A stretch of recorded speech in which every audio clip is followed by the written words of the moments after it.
धन है। Time is perfect money in the world.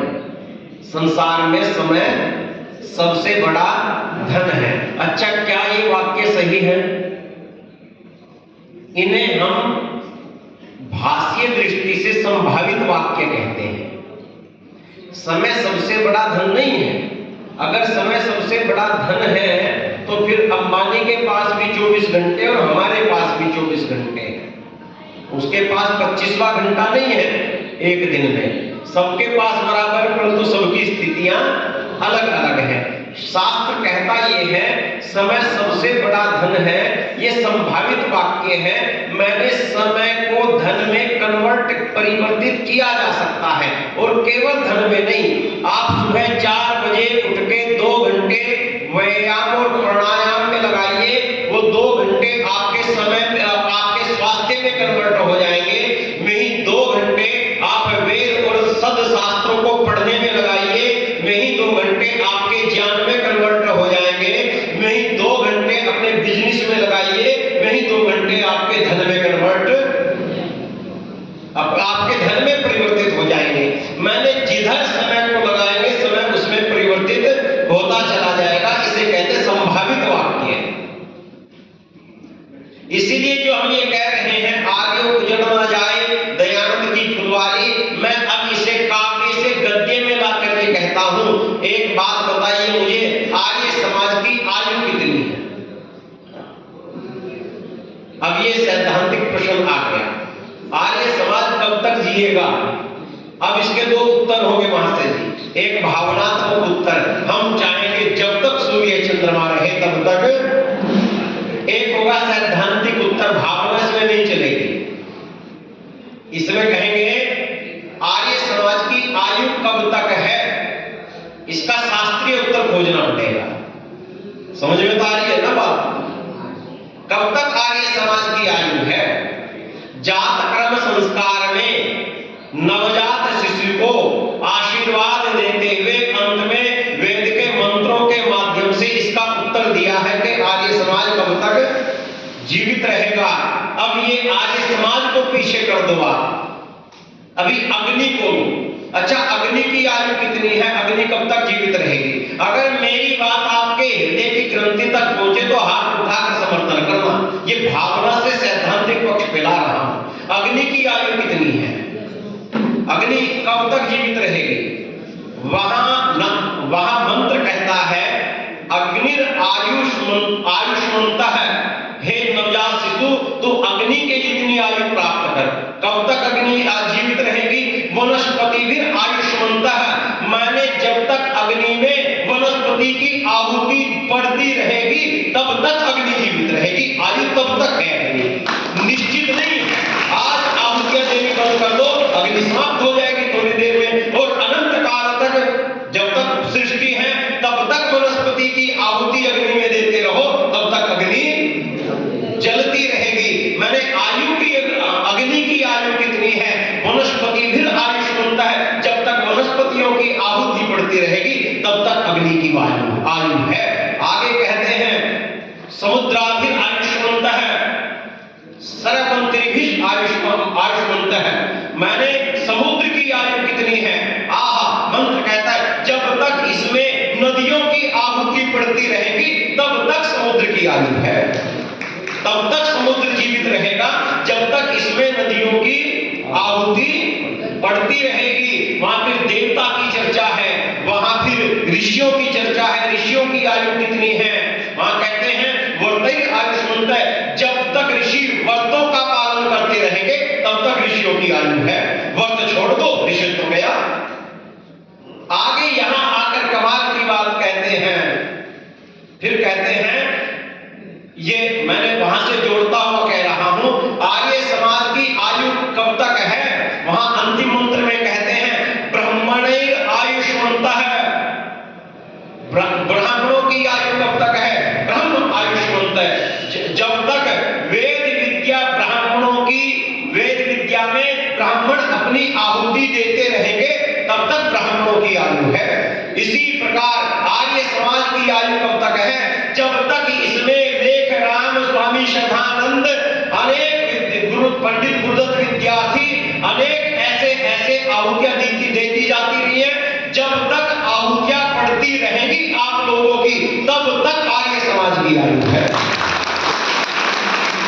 जिस दिन आहुतियां पढ़नी बंद हो गई उस दिन आर्य समाज की आयु समाप्त है।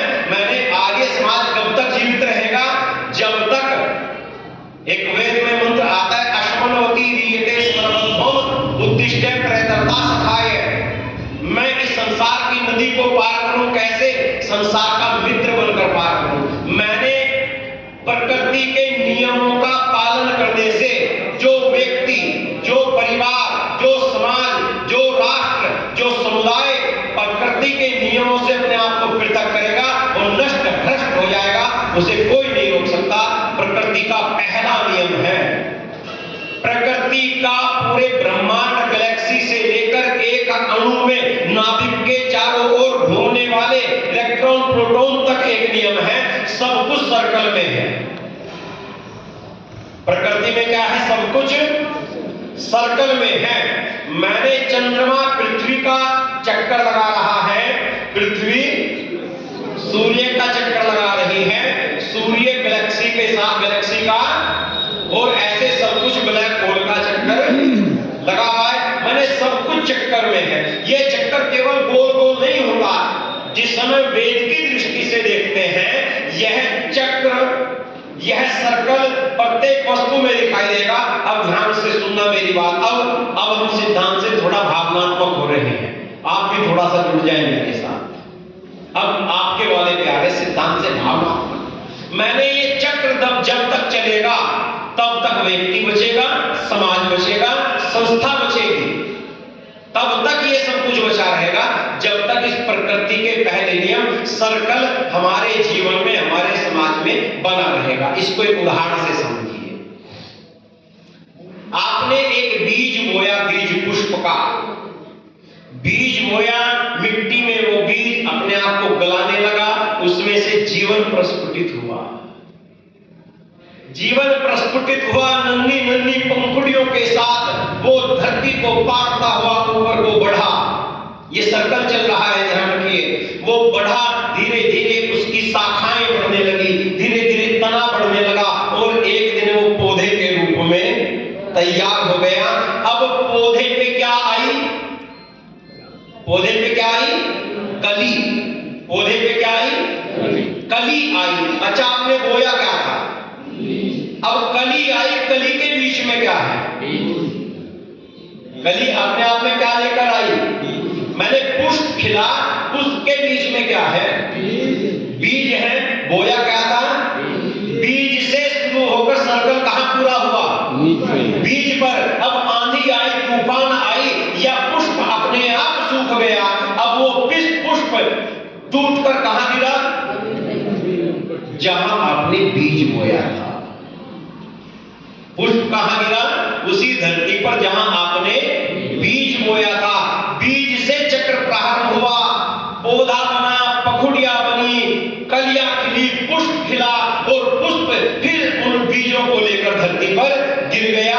उनमें से कोई फिर बीज उखड़कर धरती को पार कर फिर खड़ा हुआ, फिर पौधा बना, फिर पुष्प लगे, पुष्प में फिर बीज आए। ये सृष्टि का सर्कल है। याद रखना, भावनात्मक सुनना। आपके दादा, आपके परदादा आर्य समाजी थे, उन्होंने बीज बनाकर तुम्हें उत्पन्न किया, तुम आर्य समाजी बने। जिस दिन तुम्हारे बच्चे आर्य समाजी बनने की इस सर्कल से हट गए, उस दिन आर्य समाज का अंत प्रारंभ होगा। ये सर्कल है, सर्कल में जब तक रहोगे उनके अंदर आपको संस्कार फूंकने पड़ेंगे। आज बोध रात्रि है, हमें भी कुछ बोध करके उठना है यहां से, हमें भी कुछ संकल्प के साथ उठना है यहां से। आर्य समाज ने, महर्षि दयानंद ने इस पूरे समाज के कल्याण के लिए 5 यज्ञों की व्यवस्था की। उनमें से दूसरा यज्ञ कौन सा रखा? देव यज्ञ रखा। अच्छा, मुझे सच बताओ, देव यज्ञ का प्रारंभ कहां से होता है? आचमन से, ईश्वर स्तुति प्रार्थना उपासना मंत्र से? कहां से प्रारंभ होता है? नहीं, यज्ञ तो प्रारंभ दीप प्रज्वलित से होता है। उससे पहले तो तैयारी है, बाहरी और आंतरिक। इस समय करते हैं, तैयारी है वो, और इतनी प्रगाढ़ तैयारी है कि आचमन और अंग स्पर्श के बिना आप यज्ञ कर ही नहीं सकते। अग्नि जला सकते हैं, आहुतियां दे सकते हैं, यज्ञ नहीं होगा जब तक आचमन और अंग स्पर्श नहीं होगा। बताओ आचमन कहां से प्राप्त हुआ? हाथ में क्या है आपके? आपके हाथ में जल है। आर्यों बड़ी तल्लीनता से सुन लेना, जल से आचमन होता है, पानी से नहीं। जल से आचमन होता है, वारी से नहीं। जल से आचमन होता है, नीर से नहीं। ये भारतीय संस्कृति, भारतीय विज्ञान की पराकाष्ठा है।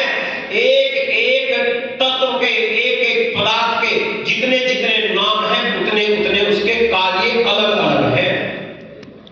ये पानी जब नदियों से बहकर गुजरता है तब ये नीर कहलाता है। ये पानी जब इकट्ठा होकर समुद्र में इकट्ठा हो जाता है तब वारी कहलाता है। यही पानी जब वनस्पतियों में, फलों में, जैसे तरबूज, खरबूज आदि में होकर वनस्पतियों में इकट्ठा होता है तब अम्बु कहलाता है। यही पानी जब आपके शरीर को नहीं, आत्मा चित्त को शांत करने के लिए आचमन के रूप में हथेली पर आता है तब जल बन जाता है।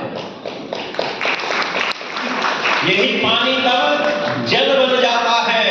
और जल इसको क्यों कहते हैं? याद रखिए, थोड़ा सा गहराई में बोलूंगा, समझ लेना, ना समझ में आए तो पूछ लेना। ये जल जिससे आप आचमन कर रहे हैं, इसको पहचानो, ये कितना संवेदनशील है। ये यज्ञ का प्रारंभ इस जल से ही क्यों किया गया है? इस पृथ्वी ने पहली बार जब सांस ली, कहां से निकल कर ली? जल से निकल कर ली, इसलिए इसको भूमि कहा गया। ये जो जल आपके हाथ में है, ये इतना संवेदनशील है। जब आचमन करने बैठो, इसको गौर से देखना कल से। ये साधारण जल नहीं है जो आपकी हथेली में है। अच्छा, जल में आचमन आप कर रहे हैं, कहां से कर रहे हैं? हाथ में। शतपथ ब्राह्मण कहता है इस हाथ में 4 तीर्थ है। कितने? जैसे शंकराचार्य ने 4 धाम बनाए थे, इसी हाथ में वे 4 धाम है। पहला तीर्थ है देव तीर्थ। कौन सा तीर्थ? देव तीर्थ। देव तीर्थ हाथ का वो हिस्सा कहता है जहां से हम देवताओं को भोग लगाते हैं। अच्छा बताओ, यज्ञ में आहुति कहां से चढ़ाते हो? देव यज्ञ में यहीं से आहुति देते हो ना, ये देव तीर्थ है। दूसरा होता है काय तीर्थ। काय तीर्थ कहते हैं जब आहुति स्वयं के शरीर को देनी हो, काय कहते हैं शरीर को। जब आप जल पीते हैं, कोई आपको जल पिलाता है, कौन से हिस्से से पीते हैं? इस हिस्से से पीते हैं ना, ये काय तीर्थ है। तीसरा होता है पितृ तीर्थ, जहां से पितरों की सेवा की जाती है। आप थाली पकड़ के ले जाएंगे, आप गिलास पकड़ के ले जाएंगे पितरों के लिए, बड़ों के लिए। कहां से पकड़ेंगे? यहां से पकड़ेंगे, इस हिस्से से। ये पितृ तीर्थ है। परंतु जहां ना देव, ना पितर, ना काय, जहां अंतःकरण और आत्मा के लिए हम आचमन करते हैं, उसे ब्रह्म तीर्थ कहते हैं। वो ये होता है। इसलिए ऋषि दयाल ने कहा कि यहां से आचमन करते हैं। ये ब्रह्म तीर्थ है। इसको आयुर्वेद में नाड़ी बंध भी कहते हैं। क्या कहते हैं? नाड़ी बंध। मैंने सारी नाड़ियों का यहां केंद्र है पूरे शरीर का। इसलिए जो नाड़ी को जानता है उसे हम नाड़ीवान कहते थे, जो नाड़ी को नहीं जानता उसे ही हम अनाड़ी कहते थे। अनाड़ी का अर्थ ही वो है जो अपने निज स्वास्थ्य को नहीं जानता कि क्या खाना है, क्या पीना है। इसीलिए ये जो हाथ दिखाने की परंपरा चली थी ना आर्यों, बोल तो नहीं हो रहे? नहीं। ये जो हाथ दिखाने की परंपरा चली थी, ये ज्योतिषियों को नहीं दिखाया जाता था, ये वैद्य को दिखाया जाता था। और वैद्य हाथ पकड़कर, हाथ देखकर, इसी नाड़ी को देखकर मेरा भूत बताता था, मेरा वर्तमान बताता था और मेरा भविष्य भी बता देता था। वे वैद्य समाप्त हो गए और उनकी जगह पाखंडों ने स्थान ले लिया। वे रेखाएं देखने लगे। रेखाएं नहीं, नाड़ी देखी जाती थी हाथ से। तो इसी आचमन से जो आप हाथ में लिए हैं, अब इसको थोड़ा सा और आनंद के साथ ग्रहण करना। अच्छा बताओ, जो नदियों से जल बह रहा है वो खारा है कि मीठा? मीठा। जो नदियों से जल बह रहा है वो क्या है? मीठा है, पीने लायक है। अच्छा, सारी नदियों से बहता हुआ वो मीठा जल, सारी नदियों से प्रवाह में मीठा जल बह रहा है ना, जब वही जल समुद्र में आता है, सारा मीठा जल इकट्ठा होकर कैसा हो जाता है? अच्छा, खारा कहां से हो गया? जब चारों ओर से मीठा जल बहकर आया, एक स्थान पर इकट्ठा हुआ, मैं 10 बाल्टियों में से एक गिलास पानी निकाल कर एक दूसरे बर्तन में इकट्ठा कर दूं, वो खारा हो जाएगा क्या? भाई आप बैठ जाइए, थोड़ा सा व्यवधान कर दिया सारा। मैं कोई विषय देना चाह रहा हूँ। मैंने नदियों से, पहाड़ों से लुढ़कता हुआ वो जल जो मीठा था, स्वाद था, समुद्र में जाकर कैसा हो गया? खारा हो गया। क्यों खारा हो गया? यहां तक आचमन में चिंतन करना पड़ेगा, तब आचमन प्रारंभ होगा। वो क्यों जल खारा हो गया, इसे समझना हो, ऐसे समझिए।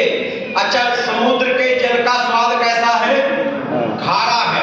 अच्छा, आंसुओं का स्वाद कैसा है? अच्छा, पसीने का स्वाद कैसा है?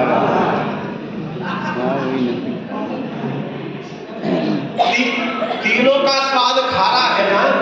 क्यों है खारा?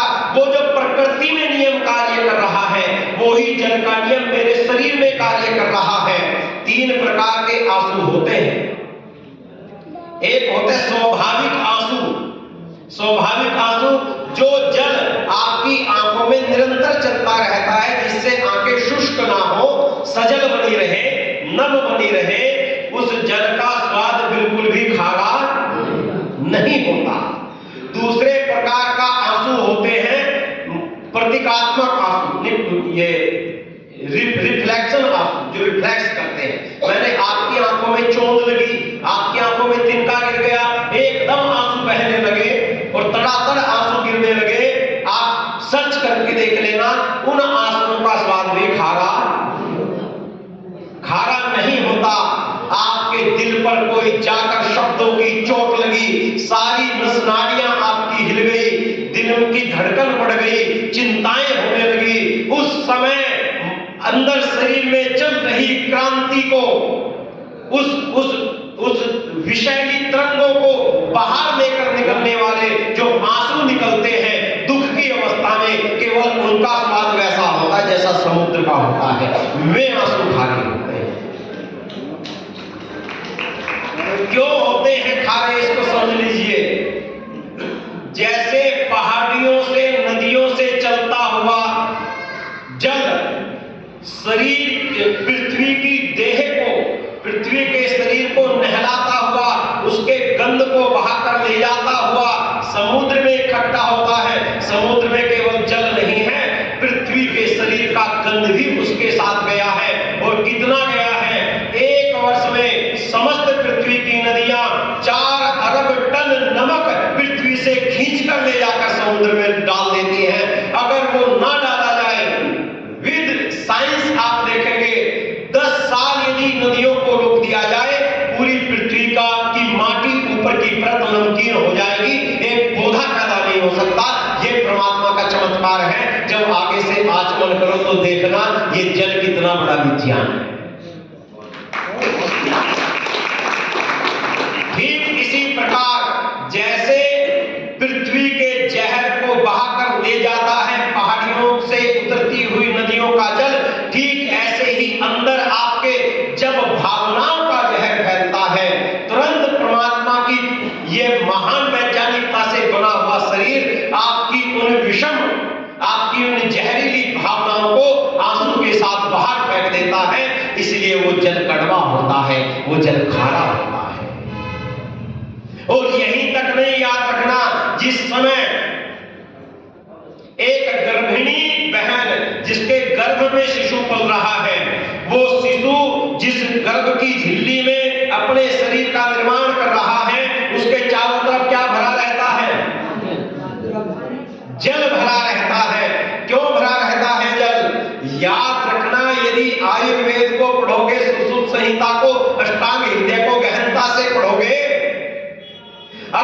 जल ना हो, और गर्भिणी महिला को सास ने ताने मार दिए, पति ने धमका दिया, दहेज के ऊपर प्रताड़ना कर दी, और वो अंदर अंदर भावनाओं से जल रही है। जहरीली भावनाएं तरंगे बनकर पूरे शरीर में दौड़ रही हैं। उन जहरीली भावनाओं, जहरीली तरंगों और शिशु के बीच में वो जल ही है जो इन तरंगों से उस शिशु की रक्षा करता है। यदि वो जल ना हो, आपके अंदर उठा हुआ क्रोध, आपकी अंदर उठी हुई भावनाएं 2 दिन में उस गर्भस्थ शिशु को जलाकर राख कर दे, ये जल बचाता है। ये जल उसकी रक्षा करता है, और कितनी रक्षा करता है?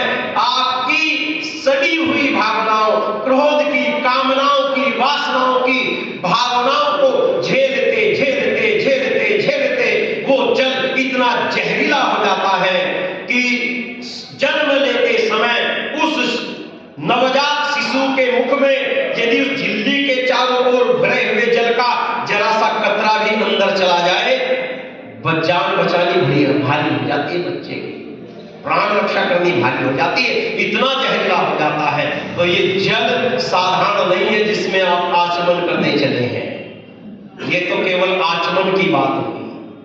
अब इसमें आप अंग स्पर्श कौन सी उंगलियों से करते हैं बताओ? आपको तो सबको नाम भी याद होगा, मध्यमा और अनामिका, इनसे ही और जल में ही क्यों आचमन करते हैं? इनको डुबाकर सारे शरीर पर आप जल छिड़कते हैं, अंग अंग पर जल छिड़कते हैं, ये केवल जल का छिड़काव नहीं है। मैंने कहा था आचमन और अंग स्पर्श के बिना अग्नि में आहुति तो डाली जा सकती है, यज्ञ किया, यज्ञ करने के लिए तो यजमान बनना पड़ेगा। यजमान बनने के लिए इस प्रकार से इतनी गहराई में जाकर आचमन और अंग स्पर्श करना पड़ेगा। मैंने कहा अंग स्पर्श कौन सी 2 उंगलियों से करते हो? मध्यमा और अनामिका, इनसे ही क्यों करते हो? याद रखना, ये मध्यमा क्या है, ये अनामिका क्या है? एक जीवात्मा है, एक परमात्मा है या प्रकृति है। परमात्मा, प्रकृति और जीवात्मा के बीच में संबंध बनाने वाला यदि कोई है, उसका नाम मन है।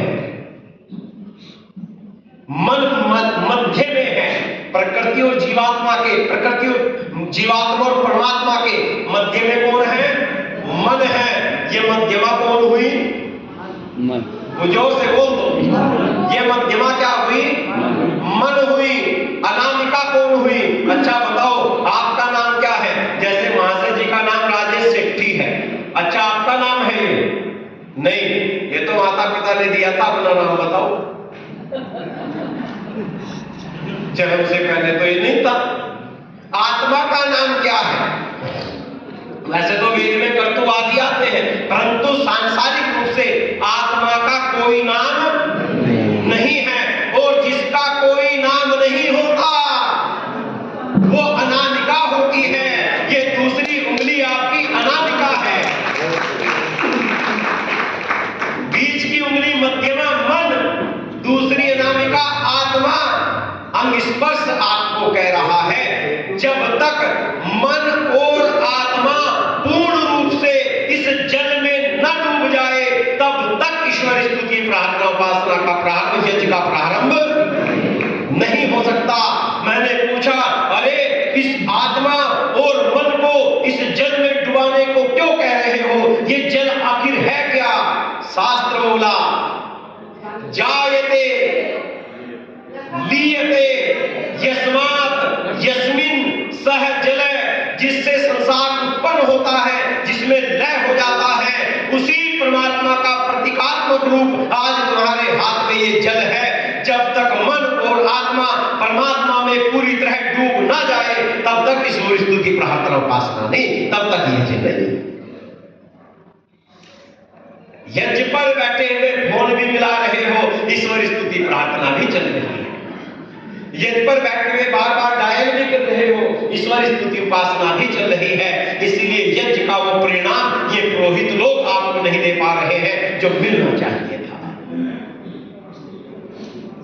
अब यहां तक हो गया, आचमन और स्पर्श हो गया। आप विषय पर आओ। अब यज्ञ का प्रारंभ होगा, यज्ञ का प्रारंभ कहां से होगा? अगर ये आज 3 बातें आपने हृदय से समझ ली तो निश्चित रूप से ये मानना कि परिवर्तन का समय दूर नहीं है। यज्ञ का प्रारंभ कहां से? दीप प्रज्वलन से। और कहां से होगा? वो तो हो गया, वो तो पीछे चला गया, उसकी तो व्याख्या हो चुकी। अब कहां से होगा? दीप प्रज्वलन से होगा, दीप प्रज्वलित करने से होगा। हाँ, ये भी होगा, परंतु याद रखना जहां मैं आपको ले जाना चाह रहा हूं, यज्ञ का प्रारंभ, यज्ञ के 3 पड़ाव हैं। देव पूजा, दूसरा संगतिकरण, तीसरा दान। यज्ञ का प्रारंभ देव पूजा से होगा। यदि देव पूजा नहीं होगी तो यज्ञ का प्रारंभ ही नहीं हो सकता। मैंने संभवतः सबसे पहले दिन आपसे एक बात कही थी, मुझे वो ध्यान है, मुझे उसको स्पष्ट करना था। आपके बच्चे आपसे पूछेंगे, आप कहोगे स्वर्गाय कामाय यज्ञेत, बेटा स्वर्ग चाहते हो तो यज्ञ करो। आयु कामाय यज्ञेत, यदि आयु चाहते हो तो यज्ञ करो। स्वास्थ्याय कामाय यज्ञेत, यदि स्वास्थ्य चाहते हो तो यज्ञ करो। आपके बच्चे पूछेंगे आपसे, मम्मी पापा एक बात मुझे बताओ, यह देश तो यज्ञ करने वालों का देश है, यह देश तो अग्निहोत्र करने वालों का देश है, इस देश की औसत आयु 67 साल। कितनी? अब हुई है सर, पहले तो 40 थी। हाँ, आजादी के समय 38 से 42 साल थी। आजादी के समय आपके भारत की औसत आयु 38 से 42 साल थी, अब आके 67 साल हुई है। अब आपके बच्चे आपसे पूछेंगे, गंभीरता से सुन लेना आलियो, मैं बच्चे पूछेंगे कि आप कह रहे हैं आयु कामाय यज्ञ, दीदी आयु चाहते हो तो यज्ञ करो, स्वास्थ्य चाहते हो तो यज्ञ करो, शांति सुख चाहते हो तो यज्ञ करो। मैं कहेंगे कि ऐसे देश हम देख रहे हैं विश्व में जहां कोई यज्ञ का नाम लेने वाला भी, जहां कोई मंत्र का नाम लेने वाला भी नहीं है। उनकी औसत आयु 98 और 94 साल है। इस वर्ष जो पूरे वर्ल्ड में सबसे ज्यादा औसत आयु वाले देश है जापान और स्पेन, दोनों में यज्ञ का कोई नाम लेने वाला नहीं है। आप कहोगे अरे वो तो प्रकृति का कुछ होगा, वो कहेगा रुको पिताजी, वहां भ्रष्टाचार भी यज्ञ करने वालों की अपेक्षा 0% है, वहां बलात्कार भी 0% है, वहां सुख शांति और नियम व्यवस्था भी यहां से बहुत ऊंची है। क्या उत्तर दोगे? आपको इसे गहराई से समझना पड़ेगा। यज्ञ कह रहा है, यज्ञ कहां से प्रारंभ होगा? देव पूजा से प्रारंभ होगा। ऋषि कह रहे हैं जहां यज्ञ होता है वहां सुख शांति संपन्नता आयु स्वास्थ्य सब कुछ बढ़ता है। अब 2 बातें यहां आपको सिद्ध करनी पड़ेगी, या तो ऋषियों की बातें झूठी हैं या फिर हमारा समझने का तरीका झूठा है। ऋषियों की बातें तो झूठी, इसको समझना, बच्चों को उत्तर देना। ऋषि कह रहे जहां यज्ञ होता है, और यज्ञ केवल अग्निहोत्र का नाम नहीं है, यज्ञ का प्रारंभ होगा देव पूजा से। देव किसे कहते हैं? देवता कस्मात दानात्वा द्योतनात्वा द्यु स्थानो भवति वा, जो देता है वो देवता है, जो प्रकाशित होता है वो देवता है। अब देव पूजा किसे कहते हैं? इसको बड़ी सरल भाषा में समझ लेना। अच्छा बताओ मुझे, सूर्य देवता है या नहीं है? सूर्य देवता है, वायु जल देवता है। इनकी पूजा करने से सुख शांति और समृद्धि बढ़ेगी, ये देव पूजा है। यहीं से यज्ञ का प्रारंभ होगा। इस बात को हिंदुस्तानियों ने पढ़ तो लिया, परंतु इसकी वैज्ञानिकता को जान नहीं पाए। इसी से ये घटना घटी कि हम लक्ष्मी की मूर्ति की पूजा करते रहे, अमेरिका धनवान हो गया। हम सरस्वती के आगे आरती घुमाते रहे, जापान टेक्नोलॉजी में दुनिया में नंबर 1 पर आ गया। हम धनवंतरी को पूजते रहे, स्वास्थ्य जापान और स्पेन में चला गया। हमने सही देव पूजा सीखी नहीं। आज भी यदि ऋषि दयानंद के मत को ये भारत अंगीकार कर लेवे तो मैं घोषणा करने के लिए तैयार हूं, अगले 20 सालों में फिर पूरा भारत पूरे विश्व का सिरमौर होगा, इसका मार्गदर्शन करेगा। परंतु ऋषि दयानंद भी इस बोध क्रांति पर इस हिंदुस्तानियों को ऋषि की बात को मानना पड़ेगा। देव पूजा सुनो किसे कहते हैं? देव पूजा कहते हैं किसी भी पदार्थ के, अब सरल शब्दों में याद कर लेना, किसी भी पदार्थ के दिव्य गुणों को जानकर, किसी भी पदार्थ के दिव्य गुणों को जानकर उसका उत्तम प्रयोग कर देना, ये देव पूजा कहलाता है। इसको आप सिद्ध करता हूं मैं आपके सामने। बताओ, जल देवता है, जल देवता है, क्यों है देवता?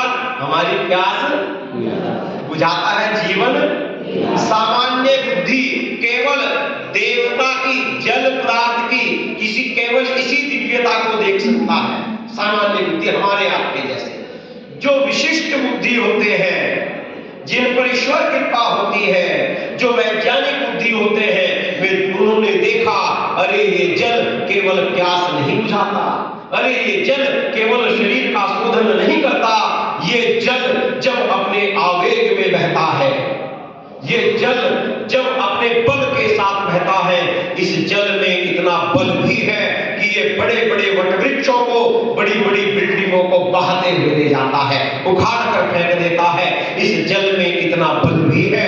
वैज्ञानिकों ने उस जल देवता के, जल पदार्थ के बल रूपी दिव्य गुण को देखा और पहाड़ी के ऊंचे स्थान पर उस जल को इकट्ठा किया, वहां से उसको वेग के साथ नीचे गिराया और जहां वो जल का प्रपात बल के साथ नीचे गिरा, वहां बड़ी बड़ी मोटरें लगा दी, मोटरों पर पंखुड़ियां लगा दी। जल के बल ने इन मोटरों को घुमाया, मोटरों के घूमने से जनरेटर में गति हुई और पूरा उत्तर भाग की झोपड़ी झोपड़ी, घर घर प्रकाश से प्रकाशित हो गया। बताओ, जल देवता की इस पूजा से सुख मिला या आरती घुमाने से? जल देवता के दिव्य गुणों का उपयोग कर लेने से सुख हुआ। इसी प्रकार मुझे बताओ, वायु देवता है, क्यों है देवता? क्योंकि हमें प्राण, वैज्ञानिकों ने देखा केवल इतना ही नहीं, इस वायु में भी दिव्य गुण है। ये वायु भी जल की तरह जब प्रचंड वेग में बहता है, इतना बलशाली हो जाता है कि बड़े बड़े वट वृक्षों को खाड़कर फेंक देता है। इस वायु के दिव्य गुण बल का कैसे उत्तम प्रयोग किया जाए, उन्होंने समुद्र के किनारे किनारे पवन चक्की बनाकर खड़ी कर दी।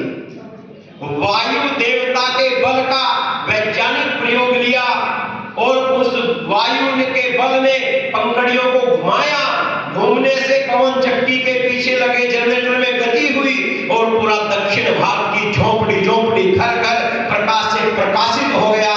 इसी देव पूजा की बात ऋषि दयानंद कर रहे हैं। इससे सुख फैलेगा, आज्ञा घुमाने से नहीं। अच्छा बताओ, सूर्य देवता है, क्योंकि हमें प्रकाश देता है। हमने केवल इतना जाना कि प्रकाश देता है। वैज्ञानिक बुद्धियों ने उसके साथ उसके दिव्य गुणों को जाना और आपके घर घर पर प्लेटें रख दी, जिसे हम सौर ऊर्जा की प्लेट कहते हैं। उस प्रकाश को, उस दिव्य बल को उस प्लेटों में अवशोषित किया और रात्रि को भी आपके घर जगमगा उठे। इसे सूर्य की पूजा कहते हैं। ऋषि दयानंद कहते हैं, जब इस प्रकार से वैदिक दृष्टि से, वैदिक विज्ञान के साथ देव पूजा होती है, तब यज्ञ का प्रारंभ होता है। स्पेन हो, इंग्लैंड हो, जापान हो, जितने विकसित कंट्री हैं, ये जो वैदिक देव पूजा है, उन्होंने हमसे ज्यादा की है। उन्होंने देवताओं का उत्तम प्रयोग हमसे ज्यादा किया है।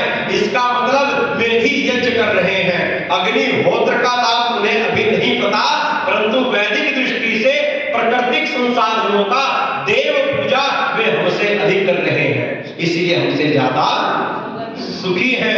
हम भी जब ऐसा करेंगे तो क्या होगा? जब ऐसा करते थे तब क्या था, ये देख लो। जापान की आयु 98, स्पेन की आयु 94, अमेरिका की आयु 82, और भारत की 67। जब भारत में वेदों के अनुसार ऐसी देव पूजा हुआ करती थी, तब हमारी आयु क्या थी? घर घर में उद्घोष किया करते थे, जीवेमः शृणुयाम प्रब्रह्माम अधीनास्याम भूयश्च। मैंने जो विशेष योग समाधि, विशेष आचार विहार नहीं करता, जो सामान्य यज्ञ करता है, सामान्य दिनचर्या करता है, जब हमारे यहाँ ये देव पूजा होती थी, उस समय वो सामान्य दिनचर्या करने वाला भी 100 वर्ष, तो वो भी 100 वर्ष तो औसत आयु हमारी थी। और जो परमात्मा के नियमों का और पालन करता था, भूयश्च, वो 100 वर्षों से आगे निकल जाता था। ये इस देव पूजा का, इस बोध रात्रि पर समझ लेना, ऋषि यही देव पूजा तुम्हें देने के लिए आया था। दूसरा संगति, बोल दो, दूसरा यज्ञ संगतिकरण। इसको बड़े भावना से और बुद्धि से हटाकर थोड़े दिल से सुन लेना, क्योंकि आज समय है इस बात को दिल से सुनने का। यज्ञ दूसरा पड़ाव तब प्राप्त करेगा जब संगतिकरण पूर्ण हो जाएगा। अच्छा, संगतिकरण का अर्थ क्या है? साथ मिलकर चलना। अच्छा, जो भीड़ साथ मिलकर बिल्डिंगों में आग लगा देती है, वो भी संगतिकरण है क्या? साथ मिलकर कुत्तों का झुंड किसी बच्चे पर आक्रमण कर देता है, वो भी संगतिकरण है क्या?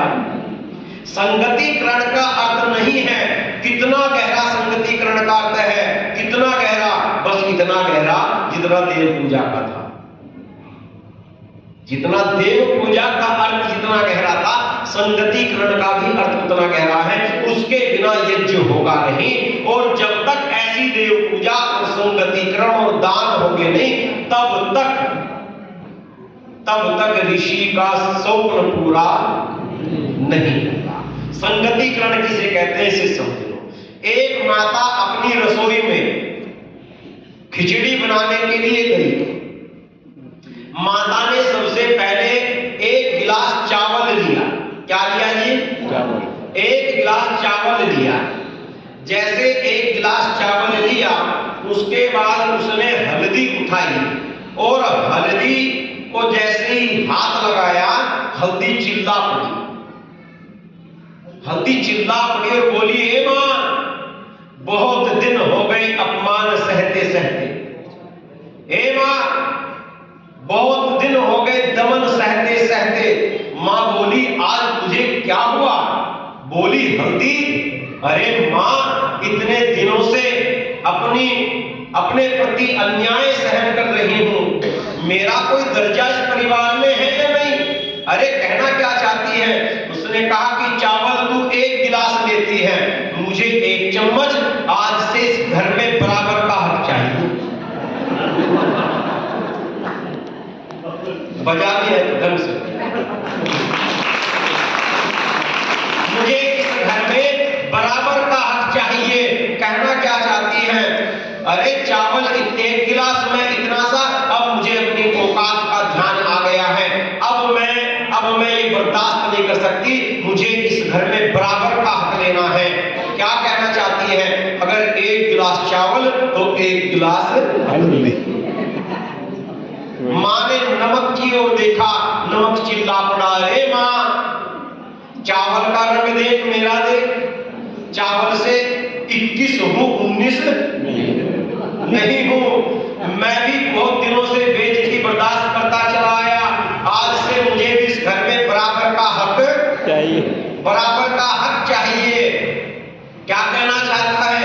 1 गिलास चावल, 1 गिलास हल्दी, तो 1 गिलास नमक लेना पड़ेगा। अब जरा सा भी नीचे नहीं रहूंगा किसी से। मां ने मिर्च की ओर देखा। मिर्च बोली, मां, मेरी ताकत का अंदाजा नहीं है।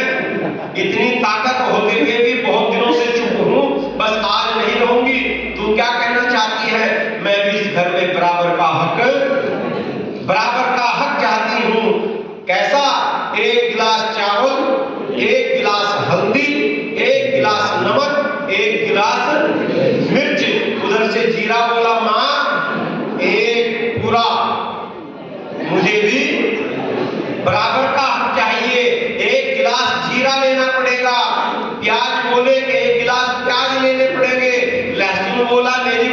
तो देखो, हिंद बोला मुझे भी तो देखो, और सब अड़के खड़े हो गए। एक एक गिलास बराबर का हक इस घर में चाहिए, अब अन्याय बर्दाश्त नहीं होगा। माँ ने सबको बराबर का हक दे दिया और कुकर में एक गिलास चावल, एक गिलास पानी, एक गिलास हींग, एक गिलास मेथी, एक गिलास मिर्च और एक गिलास नमक, ये सब मिलाकर खिचड़ी बना दी। खाओ इस खिचड़ी को। कोई लेना चाहेगा एक चम्मच पैक, सबकी गर्दन हिल गई। क्यों? सब बोले गुरुजी ये खिचड़ी खिचड़ी नहीं रही, ये तो जहर बन गया है। ये तो खिचड़ी खिचड़ी नहीं रही, ये तो जहर बन गया है। ऋषि तुम्हें यही समझाने आए थे। संगतिकरण मिलकर चलने का नाम नहीं है। संगतिकरण का अर्थ है जिस परिवार में जिस व्यक्ति की जितनी जितनी योग्यता और जितनी जितनी आहुति की आवश्यकता है, वो मुस्कुराते हुए अपनी उतनी उतनी आहुति दे देवे, तब वो परिवार यज्ञ बन जाएगा।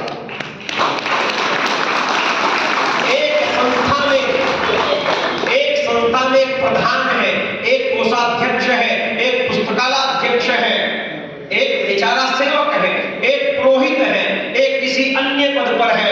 जब जब जिन संस्थाओं में पीछे पीछे ये सब अपने अपने में सोचने लगते हैं मेरी तो चलती नहीं, मुझे भी संस्था में बराबर का हक चाहिए। याद रखना, ये तुम्हारी मान्यता किसी दिन जब बराबर का हक दिलवा देगी, उस दिन संस्था नहीं जहर बन जाएगी। इसलिए यदि संस्था को स्वर्ग बनाना चाहते हो, संस्था को यज्ञ बनाना चाहते हो, तो बस इतनी बात सुन लो, फिर मैं आगे चलूं। बताओ, यज्ञ 5 महाभूत में से कौन से में होता है? अग्नि। 5 महाभूत हैं, जल है, आकाश है, वायु है, पृथ्वी है, अग्नि है। कौन से में होता है? अग्नि में होता है। यज्ञ किसे कहते हैं सुन लेना। अग्नि दिखाई पड़े उसमें आहुति दे दो, हो गया यज्ञ। जहां भी अग्नि दिखाई दे उसमें आहुति दे दो। अग्नि में आहुति चढ़ा देने का नाम ही क्या है? यज्ञ है। ये अग्नि क्या है? पीछे तक सुन लेना, खासकर नौजवान बेटे बहुए सब सुन लेना मेरी बात। ये अग्नि होता कौन है? एक तो भौतिक अग्नि है जिसमें हम अग्निहोत्र करते हैं। यास से पूछा, हे आचार्य यास, ये अग्नि क्या है जिसमें यज्ञ किया जाए? यास बोले, अग्नि कस्मात, अग्नि क्यों है? अग्नि भवति, ये आगे लेके जाता है इसलिए अग्नि है। आपने यज्ञ में, यज्ञाग्नि में सामग्री घृत आदि डाले, वही रखे रह गए या आगे लेके चली गई? आगे लेके चली गई, विस्तार कर दिया, बढ़ा दिया, इसका नाम अग्नि है जो आगे लेके जाता है। ठीक ऐसे ही एक परिवार में बीवी बच्चे सब रहते हैं, उन्हीं के बीच में एक मुखिया रहता है जिसे आप बाप कहते हैं। एक मुखिया रहता है जो स्वयं जलता है, रात दिन दूसरों की भली बुरी सहता है, कमाता है। अगर नौकरी पे है बोस रोज झिड़कता है उसको, अगर दुकानदारी पे है तो 70 प्रकार के ग्राहक आते हैं, बैतू करके चला जाते हैं।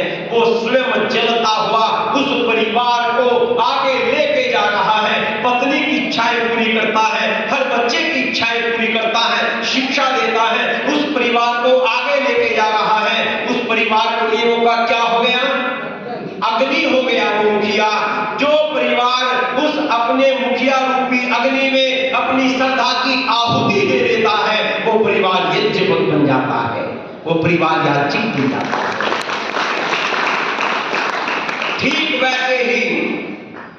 ठीक वैसे ही एक समाज में, एक संस्था में एक व्यक्ति जो सबसे आगे बढ़कर पूर्ण पुरुषार्थ करता हुआ ईमानदारी से समाज को आगे लेके जा रहा है, उस संस्था और समाज के लिए वो अग्नि है।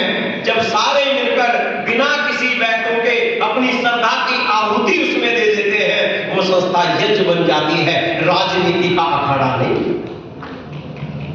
वो संस्था यज्ञ बन जाती। ठीक वैसे ही ये सन्यासी वृंद जो पूरे समाज को आगे ले जाने के लिए घूमते हैं, उपदेश करते हैं, ये सन्यासी इस पूरे समाज के लिए अग्नि है। जब समाज शुद्ध सन्यासी में, पवित्र सन्यासी में, वैदिक सन्यासी में अपनी श्रद्धा की आहुति देता है तो समाज यज्ञ बन जाता है। अब अंतिम बात मेरी सुनिए इस विषय पर।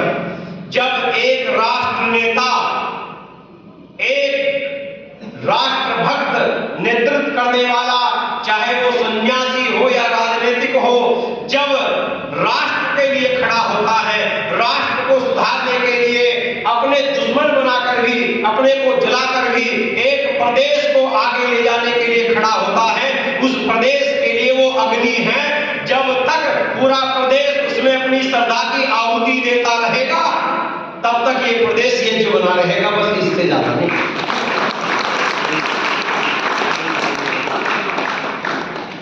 ये संगतिकरण है। अगर परिवार में, समाज में सब जगह सुख समृद्धि चाहते हो, यादृच्छिक वातावरण चाहते हो तो बराबर के हक के लिए लड़ना, बराबर के हक के लिए लड़ना छोड़ दो, बस आहुति देने के लिए प्रस्तुत हो। पंडित जवाहरलाल नेहरू हम देश के लिए, संस्था के लिए, समाज के लिए क्या कर सकते हैं? पंडित जवाहरलाल नेहरू झांसी से ग्वालियर कांग्रेस के अधिवेशन के लिए आ रहे थे। हमारे सहारनपुर के बड़े साहित्यकार हुए कन्हैया लाल मिश्र प्रभाकर, बहुत बड़े साहित्यकार, उस समय 21 वर्ष के थे। कन्हैया लाल मिश्र प्रभाकर की ड्यूटी लगा दी गई कि आपको ग्वालियर झांसी से पंडित जी को रेल में बैठाकर ग्वालियर लेके आना है और वहां उनको लाने के लिए व्यवस्था कर दी जाएगी। आपकी ड्यूटी इतनी है कि पंडित जी को कोई कष्ट ना हो, समय पर उन्हें रेल में बैठाकर आप यहां तक पहुंचा दें। कन्हैया लाल मिश्र प्रभाकर बड़ी तैयारी के साथ, इतनी तैयारी के साथ कि ये भी उन्होंने पता कर लिया कि ट्रेन में बैठकर अक्सर पंडित जी कौन सी चाय या कॉफी पीते हैं वो भी अपने थैले में रख ली। सारी व्यवस्थाएं कर वे स्टेशन पर पहुंचे झांसी। समय पर ट्रेन आकर खड़ी हो गई और थोड़ी देर में ट्रेन चलने की सीटी और कन्हैया लाल मिश्र प्रभाकर रेलवे स्टेशन के मार्ग को देखते रहे। अभी तक पंडित जी, जैसी सीटी बजी कन्हैया लाल मिश्र प्रभाकर दौड़े दौड़े गए और स्टेशन मास्टर से जाकर बोले कि बहुत बड़ा अधिवेशन है आजादी को लेकर और उसमें अध्यक्षता कर रहे पंडित जवाहरलाल नेहरू, और यदि वे समय पर ना पहुंचे तो आज बहुत बड़ा अधिवेशन विफल हो जाएगा। मैं आपसे रिक्वेस्ट करता हूं, प्रार्थना करता हूं, ट्रेन को 5 मिनट देरी से चला दीजिए। जो जंगले के पर्दी पार बैठा था कमरे में, वो अंग्रेज ऑफिसर था। उसने कहा, हु इज पंडित जी? कौन पंडित? Rule is rule. सब ट्रेन अपने टाइम से चलेगी। कन्हैया लाल मिश्र प्रभाकर एक पल के लिए विचलित हुए, परंतु बना अपना संतुलन खोए दौड़े दौड़े आए और वो जो झंडी दिखाता था उसके पास जाकर बोले, यही बात बताई कि ऐसे अधिवेशन है, पंडित जी को जाना है, आजादी मिलने वाली है और तुम तो अंग्रेज, तुम तो हिंदुस्तानी हो, झंडी मत दिखाओ, 5 मिनट विलंब से चला दो। उसने कहा, बाल बच्चों की बात है, अंग्रेज है, फांसी पर लटका देंगे, मैं ऐसा नहीं कर सकता। पंडित जी फिर भी विचलित नहीं हुए। कन्हैया लाल मिश्र प्रभाकर अब ये दौड़े दौड़े इंजन की ओर गए और जो लोको पायलट था, ट्रेन का ड्राइवर था, वो एक सरदार जी था। सरदार जी से बोले, सरदार जी ऐसे ऐसे बात है, अधिवेशन है, पंडित जी को लेकर जाना है, कुछ कर सकते हो? सरदार जी ने कहा, भाई ट्रेन तो अपने टाइम पे चलेगी, इसमें मैं कुछ कर सकता नहीं हूं। उसने कहा, अब तो कुछ भी नहीं हो सकता। उदास होकर कन्हैया लाल मिश्र प्रभाकर टूटे पैरों से वापिस चलने लगे। सरदार जी ने आवाज लगाई, अरे सुनो तो, बात पूरी नहीं हुई। उसने कहा अब बचा क्या है? सरदार जी बोले बात पूरी नहीं हुई। मैंने कहा ट्रेन अपने समय से रुकेगी मेरे इशारे से, चिंता मत करना। कन्हैया लाल मिश्र प्रभाकर मन में विचारने लगे, पकाने लगे क्या बात क्या है।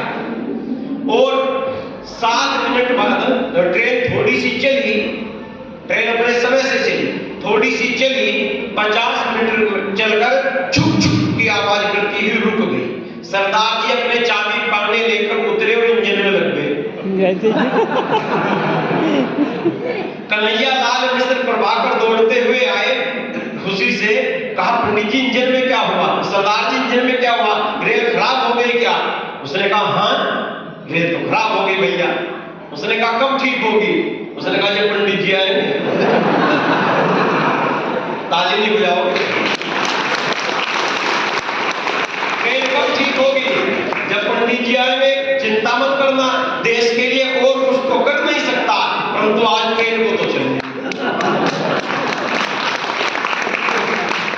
कुछ देर पश्चात पंडित जी आए और जैसे ही ट्रेन में चढ़ने लगे, ऐतिहासिक घटना है, 21 साल के कन्हैया लाल मिश्र प्रभाकर ने जवाहरलाल नेहरू की कलाई पकड़ी। और जवाहरलाल नेहरू की कलाई पकड़ना उस समय भी कोई छोटी बात नहीं थी।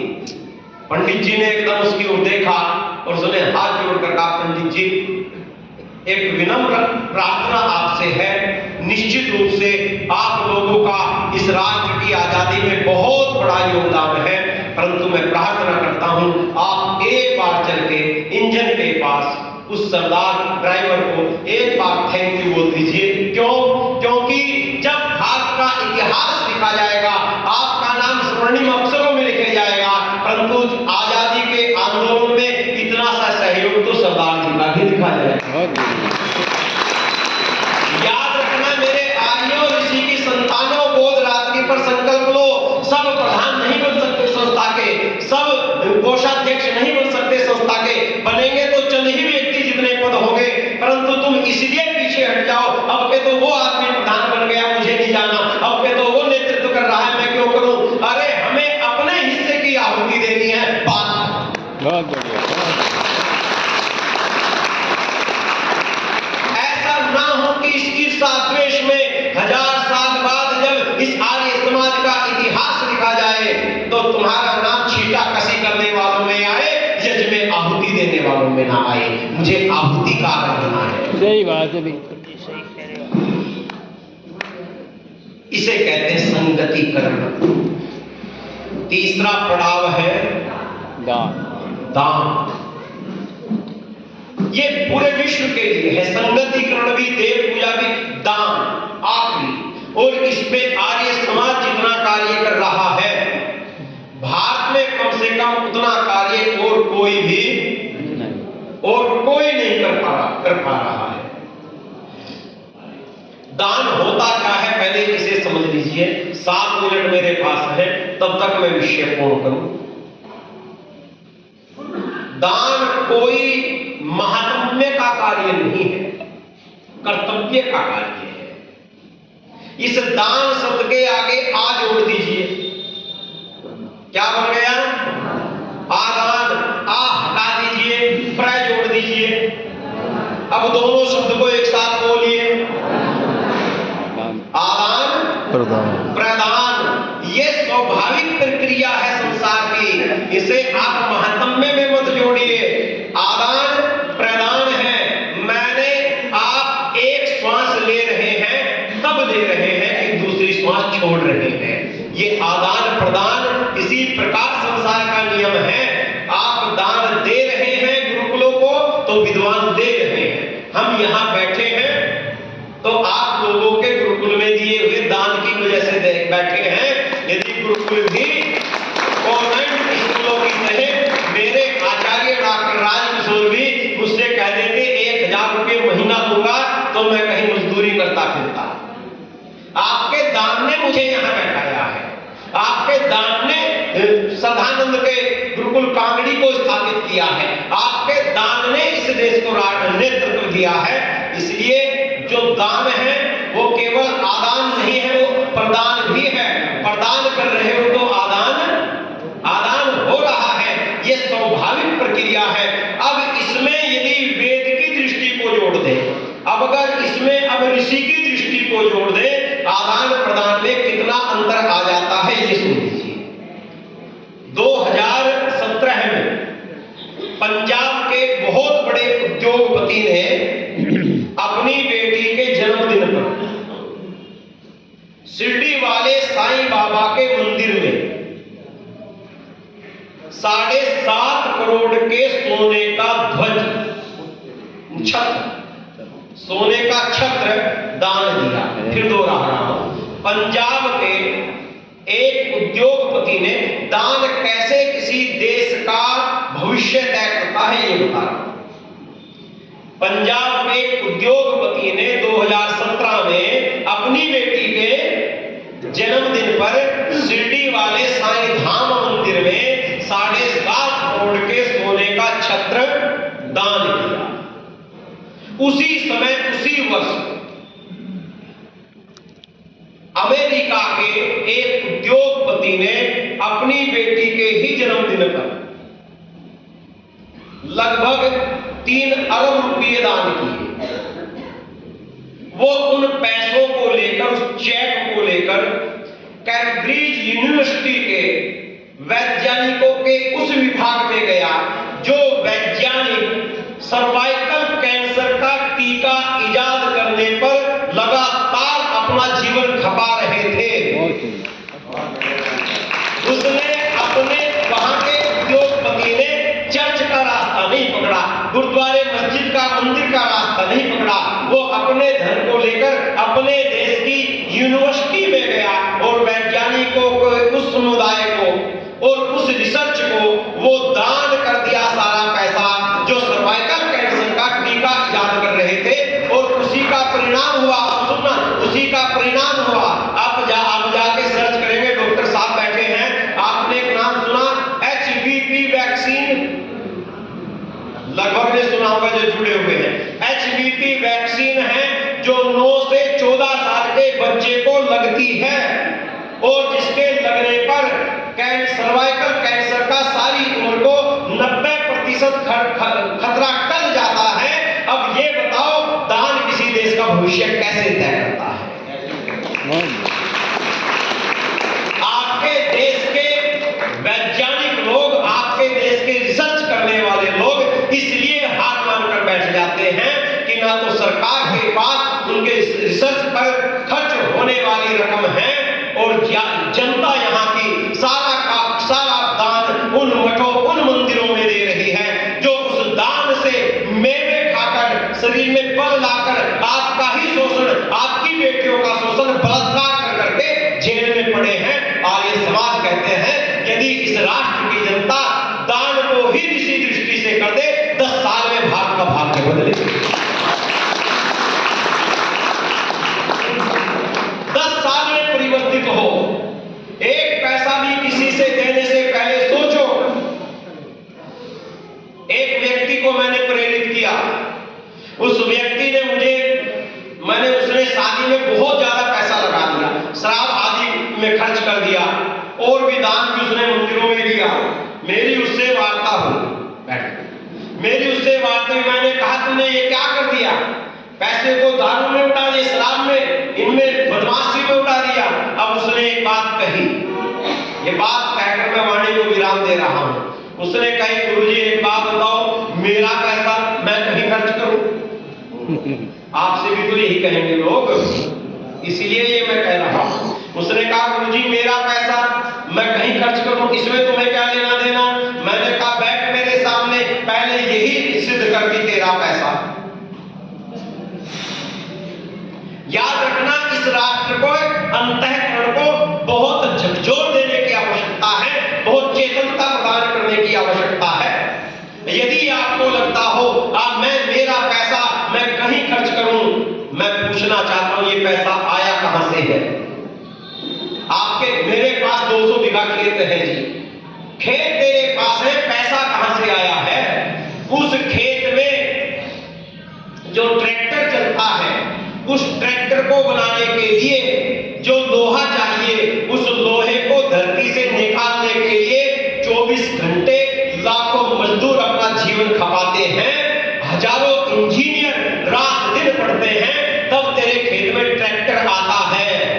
उस ट्रैक्टर से खेती होती है। खेती करने के लिए भी 100 मजदूर तेरे खेत में रात दिन लगते हैं, फिर उसके बाद पैसा आता है। अब आपके तन पर जो कपड़े पड़े हुए हैं ना, मेरे बात को ध्यान से सुन लेना, बैठ जाइए। आपके तन पर ये जो बढ़िया बढ़िया सूट पड़े हैं, कहां से आए? हजारों हजारों मजदूर, हजारों किसानों, लाखों किसानों ने रात दिन खेत में पसीना बहाया है, तब कपास उगी है। हजारों हजारों मजदूर और इंजीनियर रात दिन बुद्धि खपा रहे हैं, तब आपके तन पर वस्त्र आ रहे हैं। मेरा पैसा, मेरा पैसा। अरे हजारों हजारों लोगों का पसीना बहाया जाता है, जीवन खप जाते हैं। फैक्ट्रियों में करंट लगने से, बैटरी में आने से हर साल सैकड़ों हजारों मजदूर जान पर खेल जाते हैं, तब तुम्हारी जेब में नोट आते हैं, तुम कहते हो मेरा पैसा। पैसा आपका नहीं है। इसी प्रकार एक बहन ने, अभी एक बहुत अच्छे वैश्य परिवार की बेटी ने, स्थान और नाम नहीं बताऊंगा, वैसे परिवार की बेटी ने फेसबुक पर एक दूसरे संप्रदाय के लड़के से दोस्ती की और अड़वे परिवार वालों के सामने बालिग हूं, अब एक सेंटेंस दे रहा हूं जो पूरे भारत में चल रहा है, उसने कहा बालिग हूं मैं, माई लाइफ माई डिसीजन। बच्चा बच्चा आपसे यही कह रहा है, हर घर का बच्चा 1 मिनट में कह देता है माई लाइफ माई डिसीजन, मैं ले सकता हूं, मैं बालिग हूं। उसने, वो लड़का जो उसने फेसबुक पर दोस्त बनाया, वो अंडे बेचता है, अरे मारे, दूसरे संप्रदाय का है। वो बेटी वैश्य परिवार की है, जिसके घर में लगभग 50 लाख की तो गाड़ियां हैं, और वो कह रही है माई लाइफ माई डिसीजन। बड़ा परिवार मरने को आ गया, दुखी हो गया, मुझे बुलाया गया, परिचित था, मैं गया, मैं बोले या तो हम मरेंगे या ये मरेगी। अड़के बैठ गई है, कह रही है माई लाइफ माई डिसीजन। ये बात मैं तो सबसे कह रहा हूं, तुम्हारे बच्चियों से, बेटियों से कह रहा हूं। यहाँ आकर दान और संगति करण और देव पूजा तीनों पूर्ण होती है। उन्होंने कहा माई लाइफ माई डिसीजन। मैंने कहा बेटी बात क्या है? उसने कहा कि बात सुनो चारी जी, मैं इनसे भी कह रही, कल मेरे साथ कुछ भी हो मैं जिम्मेदार हूं, मैं किसी को बुलाना नहीं दूंगी, परंतु जाना उसी के। क्यों जाना है? गुरुजी माई लाइफ माई डिसीजन, मेरी लाइफ का निर्णय मैं खुद लूं। मैंने कहा बिल्कुल ठीक है बेटी, और मैं तेरे साथ हूं, मैं तेरे निर्णय के साथ हूं। उसे थोड़ा सा सहारा मिला। उसने कहा गुरुजी ये बात मेरे परिवार वाले समझ, मैंने कहा बेवकूफ है, मैं तेरे निर्णय के साथ हूं, आजादी है तुझे, तेरा जीवन तेरा निर्णय है ना, योर लाइफ योर डिसीजन। उसने कहा हाँ गुरुजी। मैंने कहा बस बेटी थोड़ी सी बात कर लेने दे, बता तेरा नाम क्या है? सारे बेटे बेटियां सुन लेना।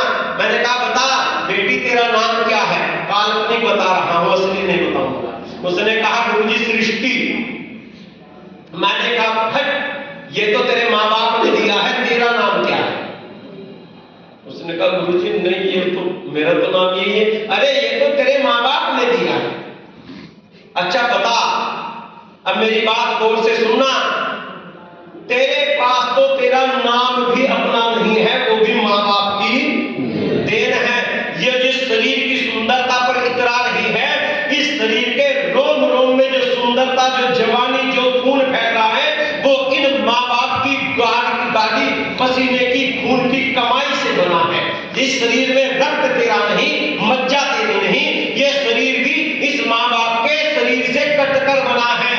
ना शरीर तेरा, ना नाम तेरा, जो डिग्री लिए फिरती है MBA की, वो भी इन माँ बाप की कमाई से तुझे मिली है।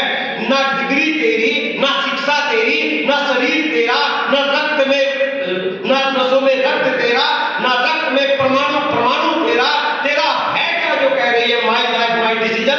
और याद रख, यदि तेरे पास सब कुछ परिवार का दिया हुआ है, तो डिसीजन भी परिवार के साथ चलेगा तेरा नहीं।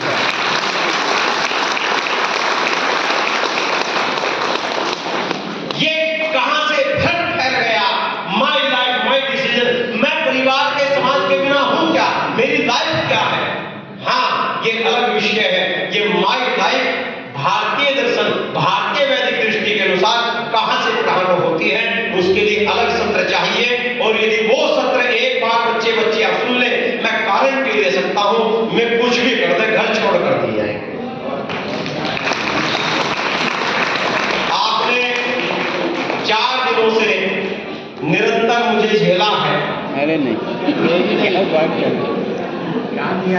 बहुत अच्छी उपस्थिति के साथ आपने अच्छे श्रोता बनकर मेरा साथ दिया।